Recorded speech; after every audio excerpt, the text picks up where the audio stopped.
बिस्मिल्लाहिर्रहमानिर्रहीम। अस्सलाम वालेकुम। 94 न्यूज़ की खास खबरों के साथ मैं हूं ताहा। बुलेटिन में कुछ अहम खबरें शामिल करते हैं। एक अहम खबर से आप लोगों को आगाह करते हैं। यूं तो पाकिस्तान की तरह मंडी बहाउद्दीन में भी हर इदारा अपने हुक्मरान को ओके की रिपोर्ट देता है, लेकिन मुकामी इंतजामिया की नाअहली। मंडी बहाउद्दीन DHQ अस्पताल में 4 दिन से पानी मौजूद नहीं है। अवाम ज़लीलो ख्वार हो गई। मज़ीद जानते हैं हमारे नुमाइंदे नदीम हाकीवाला की इस रिपोर्ट में। जी नदीम, आगाह कीजिएगा। रहमान रहीम नाज़रीन, मैं हूं आपका होस्ट नदीम हाकीवाला। मैं इस वक्त मौजूद हूं, ये मेरे पीछे आपको DHQ मंडी बहाउद्दीन हॉस्पिटल नज़र आ रहा है। तो एक तो यहाँ पे बहुत अफसोसनाक ख़बर है कि पिछले 4 दिन से यहाँ का जो पानी का सिस्टम है वो बिल्कुल बंद हुआ पड़ा है। यहाँ की जो मोटर थी वो इनकी जल गई थी, जिसकी वजह से पिछले 4 दिन से मरीज़ों को इतनी मुश्किलात हैं कि जब उन्हें हाजत होती है तो वो बाहर इर्द गिर्द खेतों में लेडीज़ को भी जाना पड़ता है, जेंट्स को भी जाना पड़ता है, बच्चों को भी जाना पड़ता है। तो ये अलमिया देख लें कि 2021 में जो दूसरे ममालिक हैं वो चाँद पे दूसरी दुनिया बसाने का सोच रहे हैं, और हमारे जो हॉस्पिटल हैं, जो इदारे हैं, इनमें जो आवाम के लिए बुनियादी सहूलियात हैं, जो सबसे पहला स्टेप है, अभी तक वो भी मुकम्मल नहीं।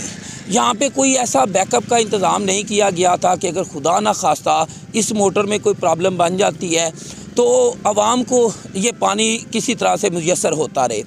क्योंकि पिछले 4 दिनों से ये कभी कह रहे हैं कि हम ये चीज़ लेने लाहौर गए हुए थे, उनकी चीज़ें भी इनके पास दस्तयाब नहीं है, और 4 दिन से आवाम ज़लीलो ख्वार हो रही है।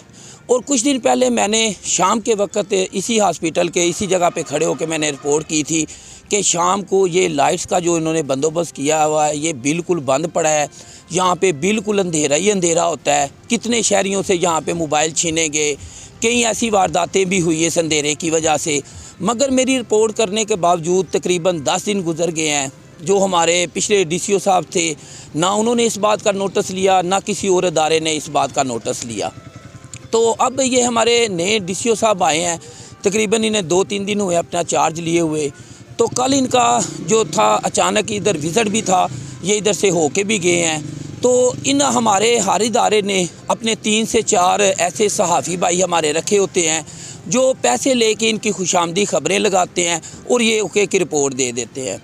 अब समझ से बालातर ये बात है कि कल जब DCO साहब यहाँ पे आए हैं तो उनके सामने भी ये पानी का मसला था, और दूसरे भी जो मसाइल हैं वो सारे उनके सामने होते हैं। मगर जो हमारे अफसर आते हैं यहाँ पे कोई भी विज़िट करने के लिए, उनका तरीक़ाकार ये होता है कि वो MS के कमरे में बैठ के चाय पी के गपशप लगा के और वहाँ पे अपनी न्यूज़ बनवा के ओके की रिपोर्ट लगा के चले जाते हैं। तो ये गरीब आवाम के साथ ज़्यादती है कि गरीब आवाम अपने खून पसीने की कमाई से आप लोगों को तनख्वाही देती है और बाद में आवाम को यहाँ पे आके ज़लील भी होना पड़ता है। तो खुदारा हर डिपार्टमेंट के जो आला अफसरान हैं उनके साथ हमारी ये गुजारिश है कि कल को आपने अल्लाह के हाँ भी जवाब आते हैं। तो ये गरीब आवाम के साथ ज़्यादती है कि गरीब आवाम अपने खून पसीने की कमाई से आप लोगों को तनख्वाही देती है और बाद में आवाम को यहाँ पे आके ज़लील भी होना पड़ता है। तो खुदारा हर डिपार्टमेंट के जो आला अफसरान हैं उनके साथ हमारी ये गुजारिश है कि कल को आपने अल्लाह के हाँ भी जवाबदेह होना है। आप इसी बात की तनख्वाह लेते हैं तो थोड़ा सा टाइम निकाल के आप प्रैक्टिकली विज़िट करके हर चीज़ को चेक किया करें। जो आवाम को सहूलत फराम नहीं वो सहूलत दी जाए, ना कि सिर्फ़ कमरे में बैठ के ओके की रिपोर्ट लगा के अपना फ़र्ज़ अदा कर दिया जाए। कैमरा टीम के साथ नदीम हाकीवाला, 94 न्यूज़ मंडी बहाउद्दीन। अब तक के लिए सिर्फ इतना ही। मजीद खबरों और अपडेट के लिए 94 न्यूज़ के साथ रहिएगा। आप हमारी खबरें YouTube और Facebook पर भी देख सकते हैं। मजीद खबरों की तफसीलात के लिए हमारी वेबसाइट विजिट कीजिए www.94news.us। अपना ख्याल रखिएगा। अल्लाह हाफ़िज़।